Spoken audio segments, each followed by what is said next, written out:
नमस्कार दोस्तों। आशा है आप सब स्वस्थ होंगे, मस्त होंगे और अपनी परीक्षा की तैयारी में व्यस्त होंगे। स्वागत है आपका एक बार फिर से हमारे चैनल पर। यह है हिंदी पेडागोजी के 50 मैथ प्रश्नों की श्रृंखला का पार्ट 2। अगर आपने पार्ट 1 अभी तक नहीं देखा है तो उसे भी जरूर देखें। लिंक डिस्क्रिप्शन में दे दिया है। इस वीडियो में हम प्रश्न संख्या 26 से 50 तक के महत्वपूर्ण प्रश्न, सही उत्तर और आसान व्याख्या के साथ करेंगे। ये प्रश्न UP TET, C TET, super TET, KVS, D triple S B, NVS तथा अन्य शिक्षक भर्ती परीक्षाओं के लिए बेहद ही महत्वपूर्ण है। तो बिना समय गवाए शुरू करते हैं आज का पहला प्रश्न। वाइगॉत्स्की के अनुसार निज भाषा का क्या अर्थ है? ए, स्वयं से बातें करके अपने कार्य को निर्देशित करना। बी, दूसरों पर गुस्सा प्रकट करना। सी, केवल मन ही मन सोचना। या डी, निरर्थक बातें करना।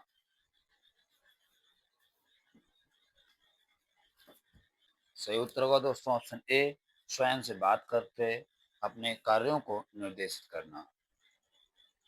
बच्चे खुद से बोल बोल कर बातें करके अपने विचारों और क्रियाकलापों को नियंत्रित व मार्गदर्शित करते हैं। प्रश्न संख्या 27, भाषा का मुख्य कार्य क्या है? ए, केवल परीक्षा देना। बी, अपने विचारों की अभिव्यक्ति और संप्रेषण। सी, किताबें लिखना। या डी, व्याकरण सीखना।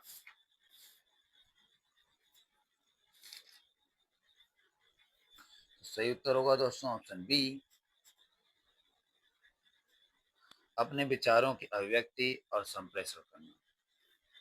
भाषा का सबसे प्राथमिक और मूल कार्य समाज में विचारों का आदान प्रदान करना है। क्योंकि जब हम किसी भी भाषा को जानते हैं तो हमें किससे किस भाषा में बात करनी है इसका भी हमें ज्ञान होता है, और उसी आधार पर हम अपनी बात को, अपने विचारों को दूसरों के पास पहुंचाते हैं। प्रश्न 28, प्राथमिक स्तर पर पाठ्य पुस्तक में दिए गए अभ्यास कार्य कैसे होने चाहिए? ए, बहुत कठिन और लंबे। बी, बच्चों को अभिव्यक्ति और चिंतन का अवसर देने वाले। सी, केवल एक शब्द के उत्तर वाले। या डी, रटने पर आधारित। सही उत्तर होगा दोस्तों ऑप्शन बी, बच्चों को अभिव्यक्ति और चिंतन का अवसर देने वाले। व्याख्या देखते हैं दोस्तों। अभ्यास ऐसे होने चाहिए जो बच्चों को खुद सोचने, कल्पना करने और अपनी भाषा में व्यक्त करने के लिए प्रेरित करें, जिससे बच्चा कोई भी बात बेझिझक अपनी भाषा में ही हमसे कह सके। प्रश्न संख्या 29, व्याकरण शिक्षण की सबसे उपयुक्त विधि कौन सी मानी जाती है? ए, निगमन विधि। बी, आगमन विधि। सी, पाठ्य पुस्तक विधि। या डी, सूत्र विधि। सही उत्तर होगा दोस्तों ऑप्शन बी, आगमन विधि। प्राथमिक और उच्च प्राथमिक स्तर पर संदर्भ और उदाहरणों के माध्यम से आगमन विधि जिसको बोलते हैं, व्याकरण सिखाना सबसे प्रभावशाली होता है। प्रश्न 30, प्रिंट समृद्ध वातावरण से क्या तात्पर्य है? ए, कक्षा की दीवारों पर चार्ट, पोस्टर और कहानियों की छाप होना। बी, केवल रंगीन किताबें होना। सी, कक्षा में कंप्यूटर होना। या डी, ब्लैक बोर्ड पर सुंदर लिखना। सही उत्तर होगा दोस्तों ऑप्शन ए, कक्षा की दीवारों पर चार्ट, पोस्टर और कहानियों की छाप होना। जब चारों तरफ लिखित व सचित्र सामग्री होती है तो बच्चा अनजाने में भी भाषा से जुड़ता है और पढ़ना सीखता है। इसीलिए कक्षा की दीवारों पर चार्ट, पोस्टर और कहानियों की छाप होना आवश्यक है।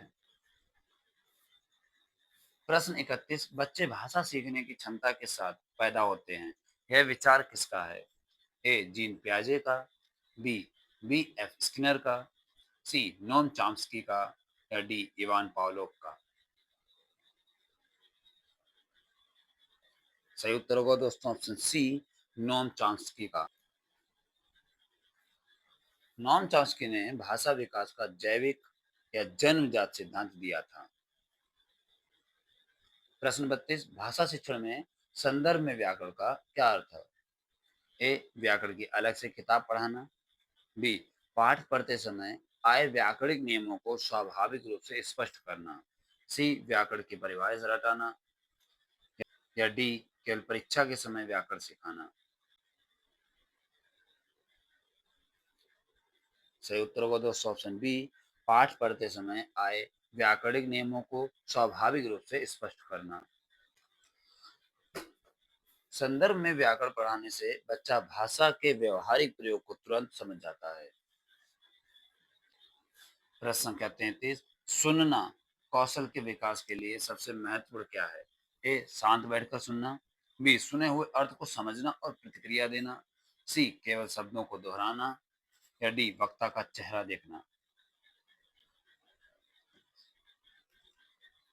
सही उत्तर होगा दोस्तों ऑप्शन बी, सुने हुए अर्थ को समझना और प्रतिक्रिया देना।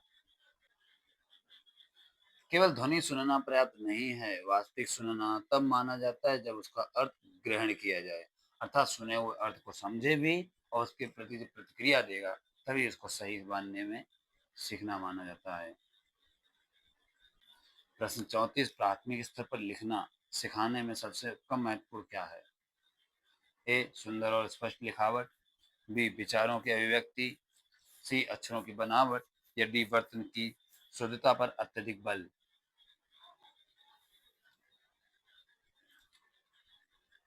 सही उत्तर होगा दोस्तों ऑप्शन बी, वर्तनी की शुद्धता पर अत्यधिक बल। व्याख्या देखते हैं दोस्तों। प्राथमिक स्तर पर बच्चे की मौलिक विचारों की अभिव्यक्ति सबसे महत्वपूर्ण होती है, ना कि केवल वर्तनी की 100% शुद्धता, अर्थात वर्तनी की शुद्धता पर अत्यधिक बल इम्पोर्टेंट है। प्रश्न 35, पियाजे के अनुसार भाषा विकास किस पर निर्भर करता है? ए सामाजिक अंतःक्रिया पर, बी बच्चे के संज्ञानात्मक विकास पर, सी अनुकरण पर, या डी पुरस्कार पर। सही उत्तर होगा दोस्तों ऑप्शन बी, बच्चे के संज्ञानात्मक विकास पर। पियाजे का मानना था कि विचार या चिंतन पहले आता है और भाषा उसके बाद विकसित होती है। प्रश्न संख्या 36, स्किनर के अनुसार बच्चे भाषा कैसे सीखते हैं?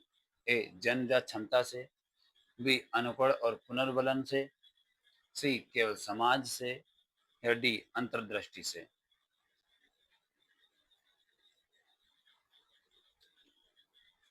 सही उत्तर होगा दोस्तों ऑप्शन बी, अनुकरण और पुनर्बलन से। व्यवहारवादी स्किनर के अनुसार बच्चे बड़ों का अनुकरण करते हैं और सही भाषा बोलने पर मिलने वाले प्रोत्साहन, जिसको पुनर्बलन बोलते हैं, से सीखते हैं। जैसे उनका उत्साहवर्धन करना कि अगर आपने बेटा हमने नमस्ते करने के लिए कहा और वो बच्चा नमस्ते करता है तो हमें बहुत खुशी होती है, और जब हम उसकी बच्चे की तारीफ करते हैं तो उसको बहुत ही प्रोत्साहन मिलता है और वो दोबारा से नमस्ते करने के लिए प्रयास करता है। प्रश्न संख्या 37, प्राथमिक स्तर पर भाषाई आकलन का मुख्य उद्देश्य क्या होना चाहिए? ए बच्चे को अगली कक्षा में प्रोन्नत करना, बी बच्चे की भाषा प्रयोग की क्षमता का आकलन करना, सी बच्चे की त्रुटियों की सूची बनाना, या डी माता पिता को शिकायत भेजना। सही उत्तर होगा दोस्तों ऑप्शन बी, बच्चे की भाषा प्रयोग की क्षमता का आकलन करना। आकलन का उद्देश्य यह जानना है कि बच्चा वास्तविक जीवन में अपनी भाषा का उपयोग कितने बेहतर ढंग से कर पा रहा है या नहीं कर पा रहा है, इसका आकलन करना। प्रश्न संख्या 38, त्रिभाषा सूत्र, जिसको थ्री लैंग्वेज फॉर्मूला में पहली भाषा कौन सी होनी चाहिए? ए अंग्रेजी, बी हिंदी, सी मातृभाषा या क्षेत्रीय भाषा, डी संस्कृत। सही उत्तर होगा दोस्तों ऑप्शन सी, मातृभाषा या क्षेत्रीय भाषा। त्रिभाषा सूत्र के अनुसार प्राथमिक स्तर पर पहली भाषा बच्चे की मातृभाषा या क्षेत्रीय भाषा होनी चाहिए, क्योंकि इसके द्वारा ही बच्चा अपने बात को, अपने किसी भी अनुभव को आपसे शेयर करेगा, तब आप उसकी बात को समझेंगे भी और उसको बाद में किस तरीके से समझा सकते हैं इसका अध्ययन करेंगे। प्रश्न संख्या 39 देखते हैं दोस्तों। भाषा शिक्षण में TLM, टीचिंग लर्निंग मटेरियल, कैसे होना चाहिए? ए बहुत महंगा और आकर्षक, बी बाल केंद्रित और उद्देश्यपूर्ण, सी केवल बाजार से खरीदा हुआ, या डी केवल कागजी।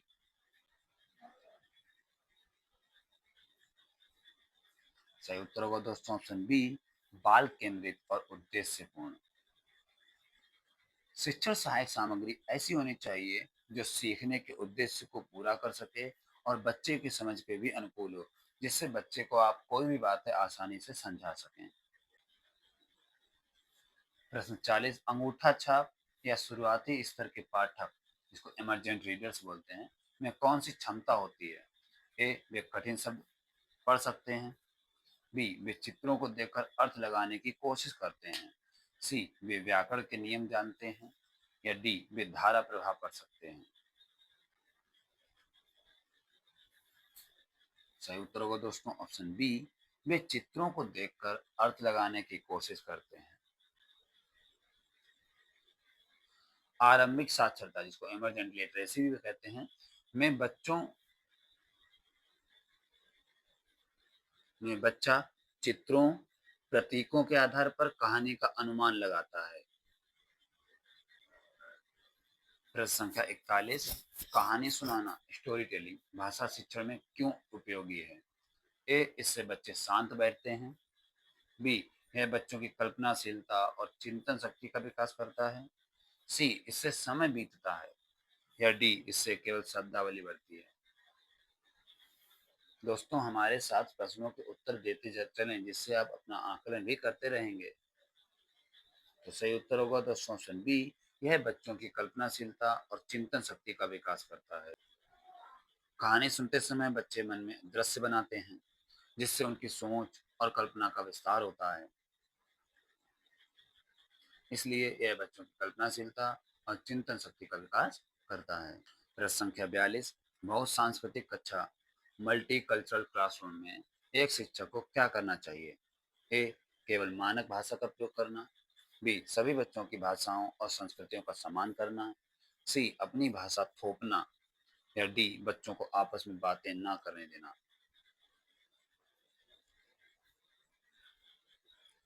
सही उत्तर होगा दोस्तों ऑप्शन बी, सभी बच्चों की भाषाओं और संस्कृतियों का सम्मान करना। शिक्षक को विविधता को स्वीकार करते हुए सभी बच्चों की पृष्ठभूमि को सम्मान देना चाहिए, जिससे वह बच्चों के साथ घुल मिल सकता है। प्रश्न संख्या 43, भाषा शिक्षण में निदानात्मक परीक्षण जैसा डायग्नोस्टिक टेस्ट का मुख्य उद्देश्य क्या है? ए, बच्चों की कमियों को और सीखने के अंतराल का पता लगाना। बी, रिपोर्ट कार्ड भरना। सी, बच्चों को श्रेणीबद्ध करना।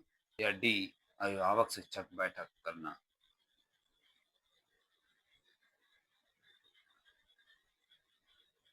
सही उत्तर होगा दोस्तों ऑप्शन ए, बच्चों की कमियां और सीखने के अंतराल का पता लगाना। निदान का अर्थ ही समस्या या कठिनाई के मूल कारण को ढूंढना होता है। इसलिए इसका उद्देश्य बच्चों की कमियों को और सीखने के अंतराल का पता लगाना होता है।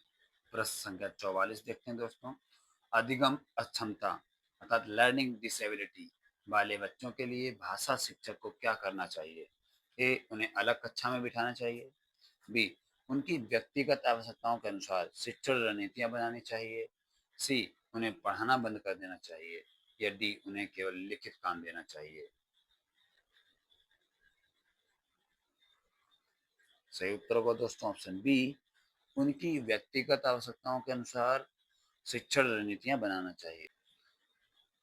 बाल केंद्रित शिक्षा में हर बच्चे की आवश्यकता के अनुसार शिक्षण विधियों में बदलाव किया जाता है।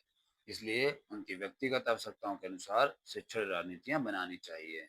प्रश्न 45, भाषा सीखने की प्रक्रिया में अनुकरण की क्या भूमिका है? ए, यह पूरी तरह व्यर्थ है। बी, यह शुरुआती चरण में भाषा सीखने का एक आधार बनता है। सी, यह केवल बड़ों के लिए उपयोगी है। या डी, इससे बच्चा केवल गलत भाषा सीखता है।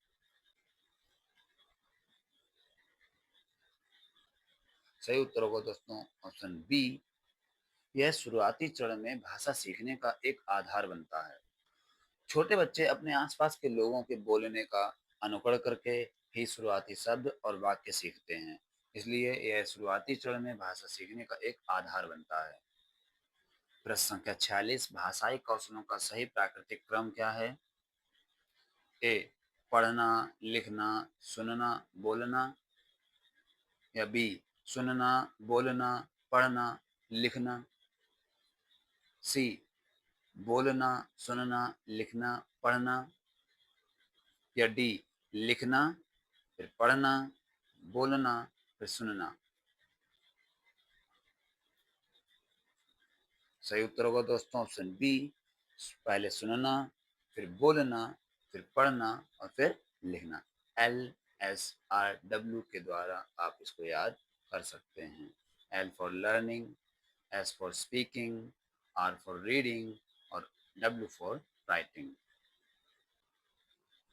भाषा सीखने का स्वाभाविक क्रम listening, speaking, reading and writing है। प्रश्न संख्या 47, प्राथमिक स्तर पर भाषा शिक्षण का सबसे कम महत्वपूर्ण घटक कौन सा है? ए व्याकरणिक नियमों को कंठस्थ कराना, बी भाषा प्रयोग के अवसर देना, सी अभिव्यक्ति का अवसर या डी परिवेश से जोड़ना। सही उत्तर होगा दोस्तों ऑप्शन ए, सही उत्तर होगा दोस्तों ऑप्शन ए, व्याकरणिक नियमों को कंठस्थ कराना।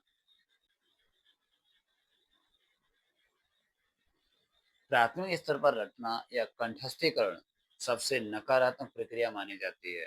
अर्थात हमें किसी भी बात को ना तो रटना चाहिए, ना ही रटने का प्रयास करना चाहिए। उसको समझने का प्रयास बहुत ही ज्यादा लाभप्रद है। प्रश्न 48, भाषा की पाठ्यपुस्तक में दिए गए चित्र इलस्ट्रेशंस का क्या कार्य है? ए केवल किताब को सुंदर बनाना, बी अमूर्त अवधारणाओं को समझने में मदद करना, सी पन्नों की संख्या बढ़ाना या डी बच्चों का मनोरंजन करना। सही उत्तर होगा दोस्तों ऑप्शन बी, अमूर्त अवधारणाओं को समझने में मदद करना। क्या देखते हैं दोस्तों, चित्र बच्चों को कठिन और अमूर्त विचारों को प्रत्यक्ष रूप से समझने में मदद करते हैं, जिसके द्वारा वो बिना लिखे भी बहुत सी बातों को समझ सकते हैं। प्रश्न संख्या 49, दृष्टिबाधित बच्चों को भाषा सिखाते समय क्या ध्यान रखना चाहिए?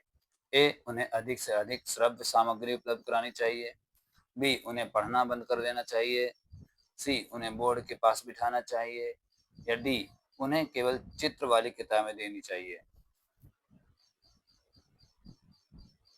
सही उत्तर होगा दोस्तों ऑप्शन ए, उन्हें अधिक से अधिक श्रव्य सामग्री उपलब्ध करानी चाहिए।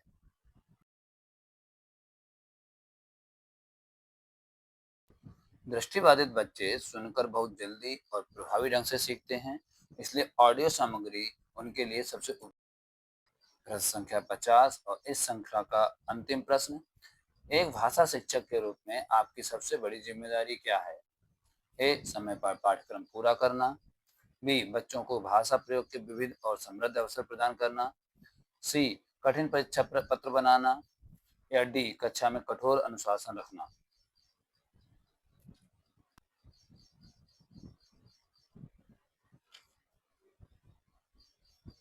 सही उत्तर होगा दोस्तों ऑप्शन बी, बच्चों को भाषा प्रयोग के विविध और समृद्ध अवसर प्रदान करना। भाषा सीखने का सबसे प्रभावी तरीका अवसरों की उपलब्धता है। शिक्षक का मुख्य दायित्व बच्चों को बोलने, सुनने और अभिव्यक्ति के भरपूर अवसर प्रदान करना है। दोस्तों इसके साथ ही हिंदी पेडागोजी के 50 महत्वपूर्ण प्रश्नों की यह पूरी श्रृंखला समाप्त होती है। उम्मीद है कि सीरीज से आपकी तैयारी और भी मजबूत हुई होगी। कमेंट करके जरूर बताइए कि आपका स्कोर 50 में से कितना रहा और आपको कौन सा प्रश्न सबसे कठिन लगा। अगर वीडियो उपयोगी लगा हो तो इसे लाइक करें, अपने दोस्तों के साथ शेयर करें और चैनल को सब्सक्राइब करके बेल आइकन जरूर दबा दें। हमारी अगली वीडियो में हम एक और महत्वपूर्ण विषय के प्रश्न लेकर आएंगे। यदि आपको किसी विषय के लिए महत्वपूर्ण वीडियो चाहिए तो वो कमेंट बॉक्स में आप जरूर बताएं। तब तक के लिए धन्यवाद। मिलते हैं अगली वीडियो में। जय हिंद, जय भारत।